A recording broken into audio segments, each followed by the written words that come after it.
Hello everyone, and welcome to another episode of the podcast titled When Wildfire Comes. My name is Dr. Christopher Potter, and I'm a wildfire scientist with over 30 years of experience working for NASA, our nation's space agency, and with local communities who have been impacted by wildland fires that have come to their borders and their wildland-urban interface suddenly and with a great deal of destructive capability. I've studied wildfire in all the urban interface areas using satellite imagery and ground measurements for practically all of the most destructive fires in the western United States, and published dozens of science papers on these events. I myself do live in a high-risk wildfire zone in Northern California, so cope with these sort of threats every day here in our small town in the Santa Cruz Mountains of Northern California. This episode is about the August Complex fire, which was the most massive fire incident that burned in Northern California during the unprecedented 2020 lightning wildfire season. And the August Complex fire has officially become the largest wildfire in California's modern history. It is frequently described as the state's first Gigafire, a new term, Gigafire, because it burned over 1 million acres of land for the first time in recorded California history. So to give some context to the area that it burned, it totaled a surface larger than the state of Rhode Island. That's hard to believe, but it really was the largest fire we've ever seen in California. 935 rural community structures were destroyed, and one firefighter was tragically killed in the line of duty. By the way, for this presentation, there are about 7 slides to follow along with in an album on our podcast Facebook page. And this link is provided below in our podcast caption. So you can go to that link and you can find the album on the Facebook page and follow along with some graphics, maps that I'll refer to, and imagery that will help us better, you and everybody listening to the podcast, to better understand how it unfolded, what the impacts were, exactly how the fire took its toll on the national forests of Northern California and Mendocino County.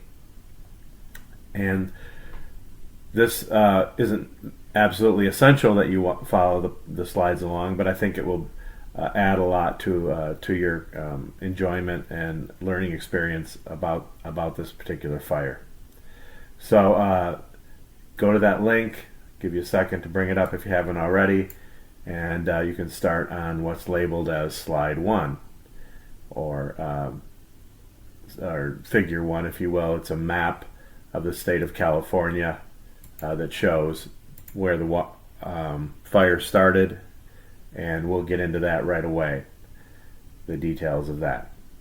So let me start by describing the time period leading up to the lightning fires in the year 2020 in California that do remain unprecedented in both their destructive scope and the ferocity in which they burned the Northern California forested areas that had been unburned for many, many years, decades, that is.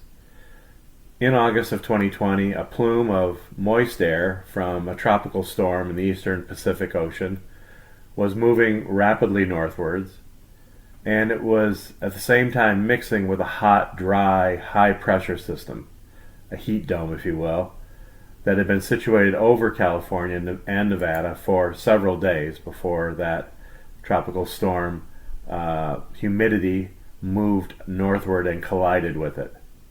When it did collide with it over the land areas of Northern California, specifically the coastal areas, starting on August 16th of 2020, and this is shown in the first slide in the album face page, podcast page on Facebook, that this was a most unusual weather system that generated more than 1,200, yes, 1,200 ground strikes of lightning, cloud to ground lightning strikes, as seen in the map at the right, generated in this case by the Washington Post. And it resulted in over 580 wildfire ignitions on the Pacific coastal region. In the satellite image at the lower left that you see from NASA, there are identification of roughly 35 of those lightning strikes that would ignite and burn forested areas across 7 California counties and merge eventually into what would become the million-acre August Complex Fire. And it does remain the largest wildfire of the past 50 years in the western United States. So it started with those lightning strikes and came together.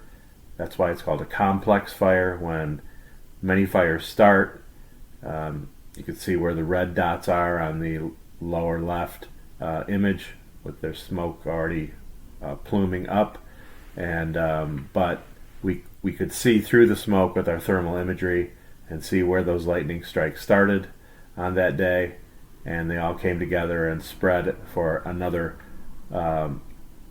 many weeks as it burned through 1,032,600 acres. 80% of that area occurred on federally owned lands operated by the United States Forest Service, which are shown in the second slide in the deck. So I'll let you have a second to go to that second slide. It shows where the national forests are that were impacted and where the fire started. It burned through timberlands in the 3 national forests of the Mendocino National Forest, the Shasta Trinity, and the 6 Rivers. And this all burned at a very high severity, destroying most of the forested areas that it covered until it was contained in early November of 2020, 2 months after it had ignited. 4 of the largest fires that started on the first days, the Doe, the Tatum, the Glade, and the Hull fires, they merged together by August 30th. And this slide shows the location of the heavily burned forest areas that were located between the Oregon border on the north and the well-known recreation area of Clear Lake to the south. The western border of the Mendocino Forest is only 20 miles from the Pacific Ocean coast. So it was actually a coastal mountain fire. And let's review some of the main features of this region that were impacted.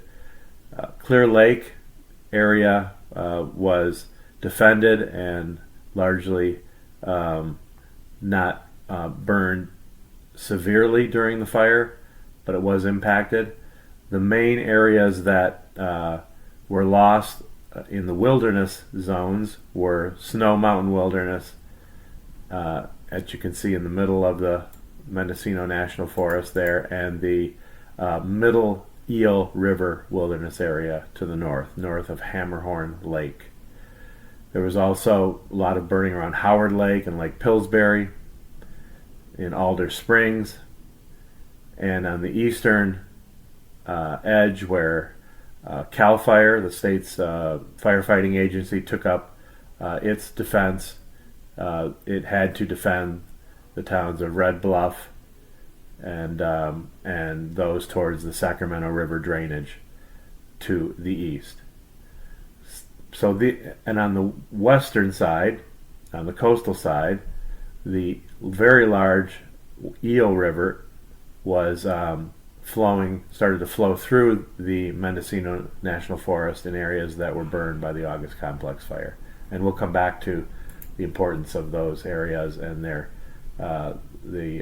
consequences of their loss later on in the podcast. So now that we know the that the conflagrations in August and September that destroyed these beautiful national forest areas that had not been burned for many, many years.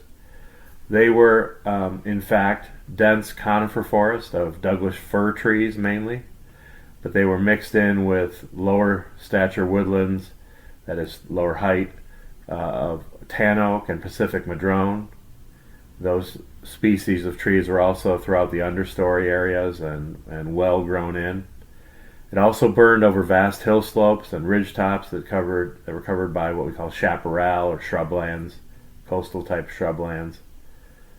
And these are shown in the pictures. They're really beautiful pictures of the landscape there on the right side of this slide, as you can see how scenic it was, how pristine it was, and what a very popular recreation area this was for fishing and hiking and camping. So in the third slide in the deck, let's get to that, I've outlined the extent of these national forest lands that burned during the August complex. And as you can see, I think from this kind of fairly close-up view, that it was essentially all in a remote wilderness area. The land was covered by many dense timber stands that had not been managed, that is, thinned or used to control and suppress the fuels that were there with anything like a controlled burn or prescribed burn, as we call it. There had been no extensive logging of tree cover by the U.S. Forest Service in this area for decades. It had been left as a wilderness area. All of the terrain in these national forests is very rugged. It's remote, hard to get to. The roads are not very conducive to getting in heavy equipment for firefighting. The burned area was covered by major canyon divides of the Trinity, Eel, and Mad Rivers, and they were many mountain peaks between the river canyons that typically rose to above 6,000 feet in elevation, and they rose very steeply, so they were very difficult to work in if you were a firefighter. The rugged terrain combined with consistently high winds throughout this fire period, at least the beginning of it, and there was really sweltering summer heat that complicated the firefighting efforts for over 2 months. And although more than 2,900 personnel were deployed to the fire through mid-September, it took nearly 3 months to contain it and stop it on the northern border. The U.S. Forest Service managed the main firefighting effort with assistance from the California Department of Forestry and Fire Protection, otherwise known as CAL FIRE. The August Complex West Zone was split off from the other portions of the Elkhorn Fire and the Doe Fire, and the fire defense in this zone was assigned and managed by CAL FIRE. Most unfortunately, however, the flames eventually reached into roughly 60,000 acres of some of the most pristine old-growth forest in the Mendocino and Six Rivers National Forest. These old-growth stands were primarily in the Eel River Wilderness and the Snow Mountain Wilderness areas that were reviewed in the second slide. You can look back at where they were if you'd like at this point. Owing to decades of strict fire suppression that allowed these dense understory vegetation and shrub layers to accumulate, they were really thick with ladder fuels, as we call it. And as shown in the fourth slide, the flames became long and hot enough to climb up into these forest canopies, these old-growth forest canopies in many cases. The flames would make their way up into the canopy and eventually kill these ancient trees, burning at a very high fire radiative power, we call it. And we'll get to that, what that means in just a few minutes here. And rather than merely burning along the ground and consuming just the underbrush, we had crown fires, going from one crown to the next, to the next, to the next, spreading very rapidly over thousands and thousands of acres a day. We'll return to the loss of these old-growth forest stands a little later in the episode and what the consequences of those mean for the ecology of the region and the recreational value of these national forests. But next, let's turn to the question of why did this complex of lightning-ignited fires become so large in acreage, larger than any other it had in the past? Well, the answer to that question begins with the weather. In the year 2020, California was experiencing its hottest August on record. Climatologist and a colleague of mine, Daniel Swain, from the UCLA Institute of Environment, who has his own podcast in this series that you can listen to, assessed that the extreme heat of 2020 essentially turned the surface air over the forests in Northern California into a giant sponge. A sponge that rapidly sucked moisture out of both the green living vegetation and from the fallen debris on the ground. Coupled with a severely dry winter of 2019 and into 2020, the forest vegetation had reached record low fuel moisture levels, making it extremely flammable and highly susceptible to an explosive, truly explosive wildfire spread event. And never before had we seen over 30 ignitions start major forest fires within a matter of hours and spread those ignitions over 1 million acres of densely grown overgrown timberlands on 3 remote and vast national forest lands.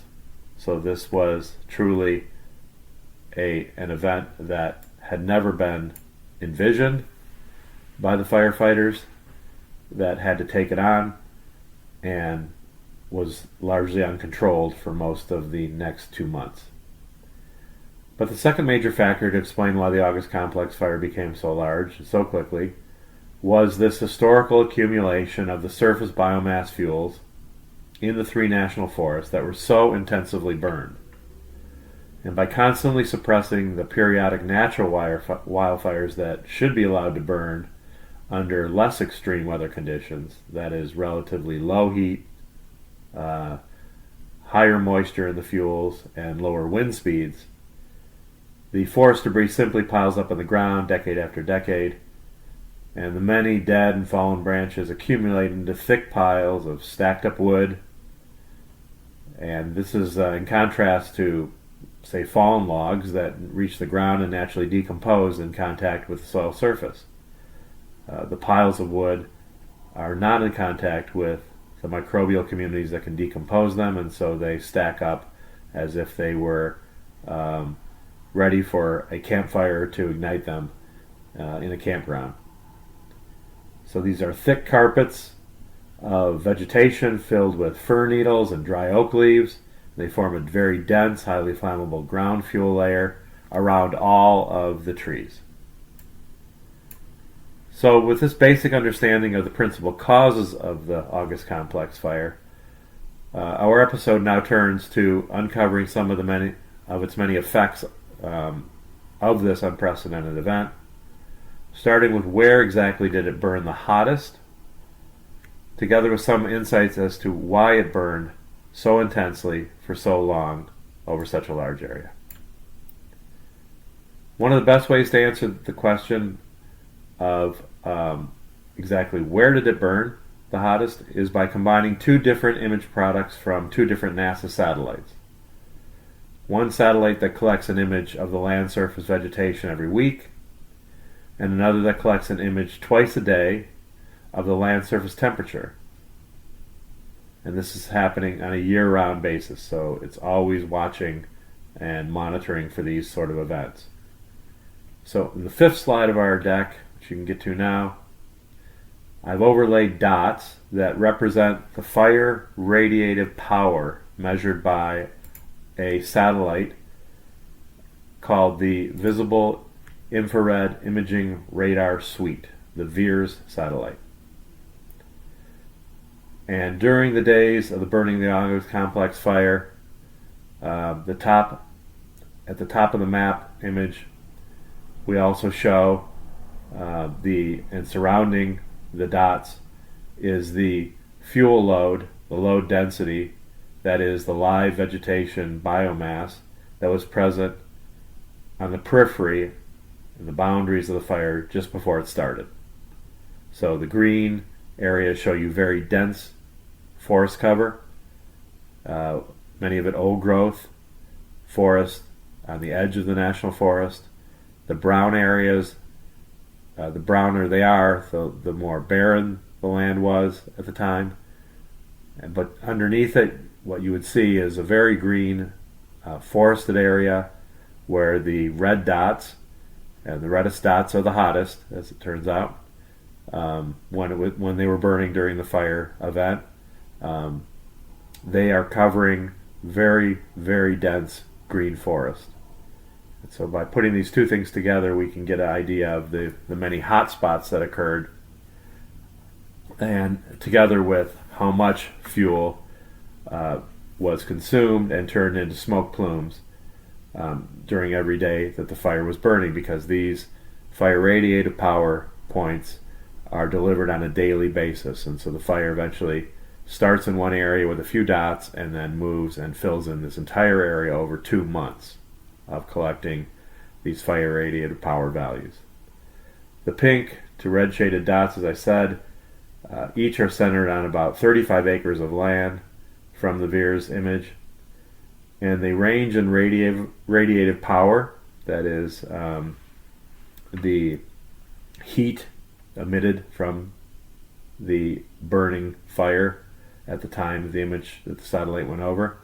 The radiative power ranged from about 5 megawatts to over 500 megawatts of energy released during the peak of the fire on any given day. The dark red shaded locations generated generally greater than 300 megawatts of fire radiative power.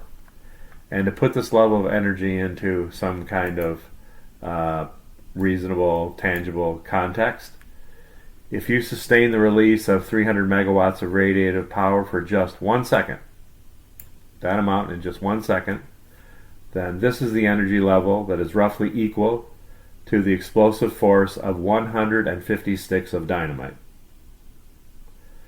That is enough explosive power to instantly and completely demolish a standard wood framed house and many others around it. And it would cause fatal injuries to anyone within a 300-foot radius. So this is a tremendous amount of heat exploding as one tree after another is ignited, and its canopy generates flames and radiative power and radiative energy that ignites the next tree, and the next one, and the next one, up and down the canyons of these rugged national forest lands. It is probable that the flames generated by these 2020 fires would burn at a maximum intensity in these forested areas for at least 10-15 minutes at a time before moving to the next forest stand of 35 acres. And that normally happened in an upward direction on the steep ridges. That kind of explosive energy and heat is hard to imagine. It's hard to imagine putting it out with any amount of water dropped from the sky in an attempt to halt its rapid spread, and instead it results in the complete destruction of the forested landscape in a matter of hours. So in the sixth slide, there are two different close-up views of this combination of green vegetation fuels from the Landsat sensor and the fire radiative power dots, points from the VIIRS sensor shown for areas of the national forest that burned among the hottest in August of 2020. The first slide shows an area in the left panel, and this is the Valley View mountain drainages of Scott and Shepherd Creeks in the Mendocino National Forest. Again, green, heavily vegetated, brown, very sparsely vegetated, and yellow in the middle, grassy, shrubby. So the most fuel is in the green area, the least fuels in the dark brown area. You can see that most of the vegetation that burned here burned in the very hot areas. We're looking at the reddest dots, the reddest colored dots in the image, and these were in heavily forested Green River canyons and steep lower hill slopes, whereas the more barren brown ridge tops burned at a lower radiative power, much lower in most cases.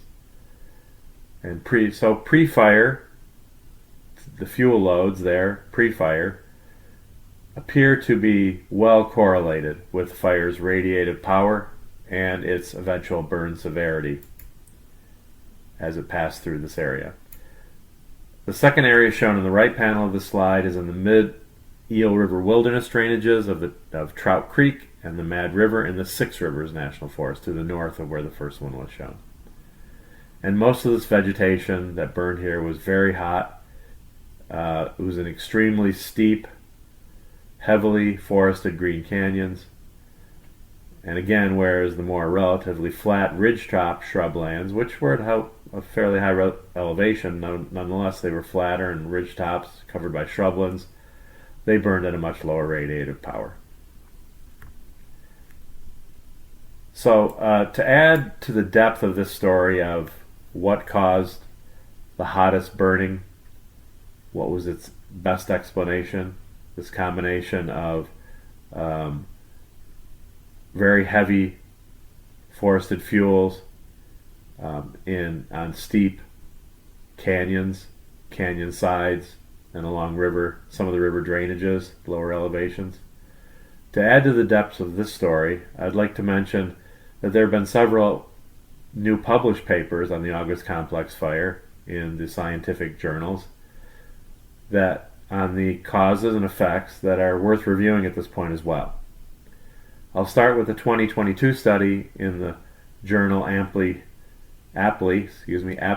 titled just Fire, that used a fire spread model called Prometheus and used that model in an altered temperature scenario, altered humidity levels, to test the importance of weather in the simulation of the August Complex Fire spread. What these authors found was that the simulated fire area increased by more than 5,500 acres for every degree of temperature of added warming.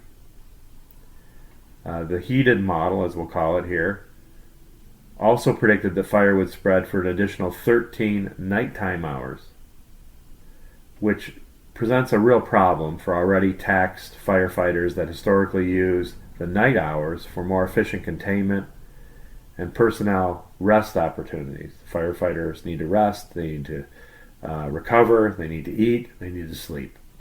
But if the fire continues to burn throughout the night, just as hot as it did during the day, then there's very little option but to just keep going if you want to slow it down.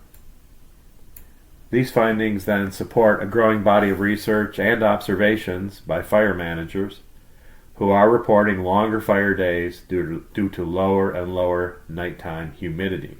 So the humidity,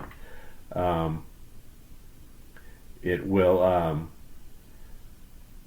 rarely drop to the levels that they need it to during the day, but you'd expect it to drop at night. But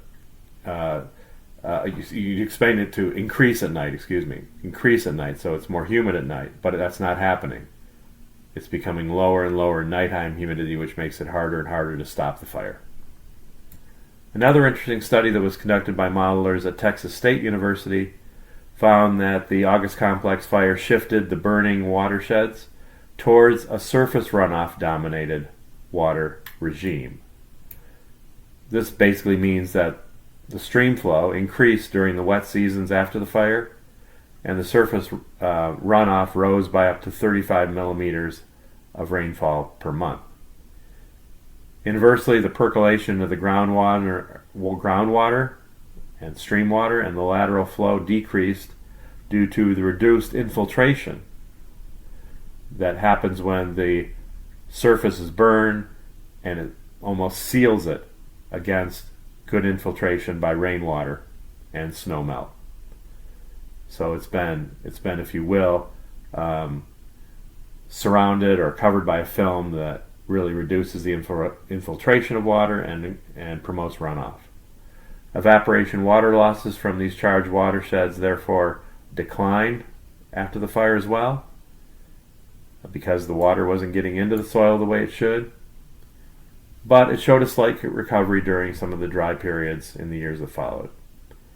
These changes in the study point to increased flood risk during the wet seasons and reduced soil moisture retention and drought resilience, that is, being able to tolerate a drought and come back from a drought during the dry seasons, within the major drainages burned here in the August Complex fire in 2020.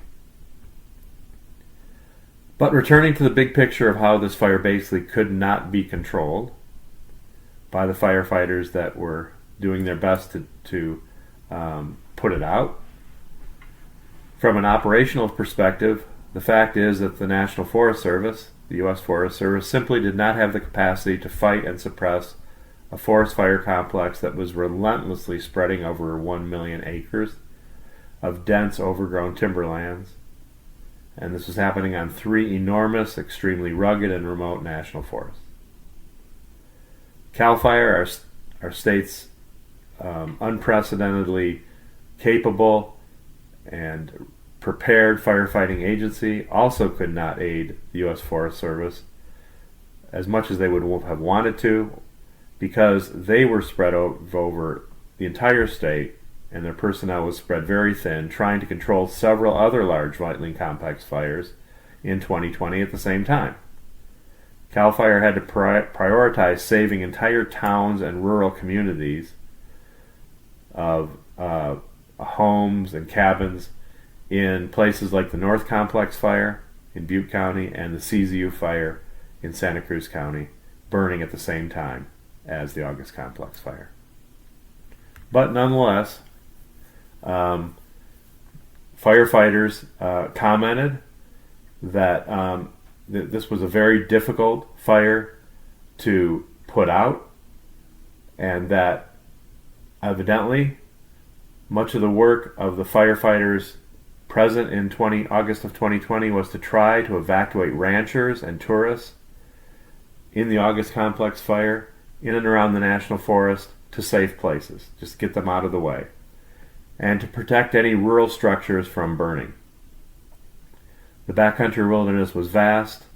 There was an inferno burning throughout it, most of the 2 months of September and October, and it was largely out of their reach to extinguish the raging flame fronts that would threaten some of the homes in the rural areas. So, most unfortunately, we can return now to what that consequence of burning a multi-century old forest in the Mendocino National Forest and the loss of them during the August Complex fire in a very unique ecosystem area of an overlap of the coastal range of California with the Klamath Montana forest types, Klamath Mountain forest types. These areas occupied steep canyons and the headwaters of the Middle Eel River, as is shown in the 7th slide in the deck, in the album on Facebook. This is a real photo of that spectacular old growth forest before the fires. I do not believe it has ever been AI enhanced, which is almost hard to believe. Higher elevation conifer forests that were home to ancient stands of red fir and white fir dominated these upper ridges that you can see, alongside massive sugar pines, ponderosa pines, Douglas firs, some over 200 feet tall. Rare tree species here included the California endemic foxtail pine, alongside western white pine and Pacific yew. These old growth trees did provide critical habitat for sensitive animal species, bird species like the northern spotted owl, that has gotten so much attention and so much effort to preserve its range and its population in California over the last several decades. Therefore, so much was lost, perhaps forever, in this wilderness, in the wildfires that affected it in 2020, but also some affected it as well in the year 2018. So what we've learned really here, and a lesson we can take away from it, is how land management needed to have changed since the summer of 2020 for these national forest holdings. Let's just review that prior to the forest fires of 2020, the resource management plan for the Mendocino National Forest specifically dated back to 1995. That was still the guide for recreation and conservation in this national forest. Nearly 20 years out of date from the time it was originally conceived. Heavily influenced by regional plans like the Northwest Forest Plan, it focused on protecting old-growth ecosystems and balancing timber sales, really reducing them, and establishing reserves, conservation reserves or preserves for threatened species of animals and plants. The main features included late successional reserves, set-aside areas designed to protect and enhance these old-growth forests, primarily to provide habitat for species that are dependent on these ecosystems, like, as I mentioned, the northern spotted owl. It capped the maximum average annual timber harvest at 12 million board feet on approximately 61,000 acres of treatable forest land. This is out of a total of more than 900,000 acres in the Mendocino National Forest alone. So a very minuscule amount of land was even available to manage by forest harvest and thinning. And it was mandated that the use of green tree retention techniques would be the primary regeneration method to encourage vertical forest diversity, promote wildlife dispersal, and leave in place many structural elements purposely, like snags and coarse woody debris. And as we know today, these are the ladder fuels that promote forest spread into the upper canopies of these types of national forests. But they were to leave them in place and not try to clear them out or move them out or burn them out in a controlled manner. Well, that's the past. And in retrospect, it was an outdated and flawed plan, to say the least. Given the scope and the catastrophic impacts of the August Complex fire, CAL FIRE was compelled to issue its own special report in 2021 about what happened on these national forest lands, not state forest lands, but national forest lands, listing specific operational and land management lessons that really needed to be implemented. And here are the three main recommendations they made. First, fuel management and biomass removal. Their post-fire analysis revealed that leaving recently mulched and piled biomass on the forest floor promoted smoldering of very small fires that turned into big fires. This persistent heat can kill the root of large trees. And the lesson for forest managers is that biomass created from forest reduction practices must be actively removed or given the time and the position in contact with the soil to decompose, rather than just being piled up and left in large stacks on the ground that are 10 to 15 feet tall. Secondly, the need for community preparedness. The sheer scale of the fire demonstrated that government agencies cannot manage or fight these disasters alone. The consensus is that local communities must build proactive year-round prevention and evacuation plans. Furthermore, communities in areas like the Mendocino National Forest should seek to mitigate the severe and long-term impacts to their local recreational activities and traditions, as well as water quality in the area and any other economic livelihoods that depend on the national forest. They should seek to mitigate the fire that could occur and compromise all those activities that they depend on. Thirdly, there needs to be cross-jurisdictional clarity. That's what that means, is that the fire crossed several boundaries of administrative ownership, including CAL FIRE's jurisdictions, Forest Service land, the Round Valley Indian Reservation, to name a few. The incident just highlighted the importance of establishing clear, predetermined jurisdictional boundaries and responsibilities to assure that there could be more seamless coordination of firefighting when fire crosses the boundaries, because these fires completely ignore any mapping lines that we've drawn for them. So those were the three major recommendations made by CAL FIRE in their report on this incident. And now, today, as another step in the right direction, the U.S. Forest Service's 1995 Resource Management Plan has been significantly altered as well, following the devastating 2018 Ranch Fire and the 2018 August Complex Fire, because such fires have burned nearly 90% of these national forests uncontrollably. And it has become clear that we are now living in a new, let's call it, climate fire reality.